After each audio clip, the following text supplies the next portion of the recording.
நான் இன்றைக்கும் சொல்வேன், பழைய வாழ்க்கைகள் தேவன் மன்னித்து விடுவார். துணிகரமாய் செய்கிற காரியங்கள் எல்லாவற்றையும் ஏசப்பாவை அறிகிறதுக்கு முன்னாடி நான் சொல்றேன். ஏசப்பாவை அறிஞ்சதுக்கு பிறகு செய்யற பாவங்களுக்கு நியாய தீர்ப்பு உண்டு. ஒருவேளை நம்ம இந்த நாட்களில் மன்னிப்பு கேட்டாலும் அதற்குரிய தண்டனை நாம் அனுபவிச்சுதான் ஆக வேண்டும். பாவம் செய்கிற ஆத்மா சாகும். சாகக்கூடாதுன்னா நம்ம பாவரிக்கை பண்றோம். பாவரிக்கை பண்ணும்போது அதற்குரிய தண்டனை நமக்கு உண்டு. பாவம் செஞ்சுட்டு ஈஸியாலாம் யாரும் போயிடறான்னு நினைச்சிடக்கூடாது. புரியுதா வாலிப பிள்ளைகளே? பாவம் செய்றீங்கன்னா அது கேட்ட தண்டனை உண்டு. லவ் பண்றது பாவமா? பாவம். பாவம்.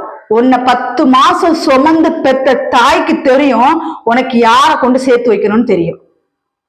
10 மாசம் வரைக்கும் சுமந்து பெத்து உன்னை வாலிப வயசு வரைக்கும் உன்னை கொண்டு வந்து விட்டுருக்கிற தாய்க்கும் தகப்பனுக்கு தெரியாது. எல்லாத்துக்கு மேல தாயின் கருவில உன்னை உருவாக்குன தகப்பனுக்கு தெரியாது. இயேசுவுக்கு தெரியாது. உனக்கு ஏற்ற துணை எது, உனக்கு எப்படிப்பட்ட காரியங்கள் ஆண்டவருக்கு தெரியாது. உனக்காய் ஒரு துணியை சேர்த்து கொண்டு போ.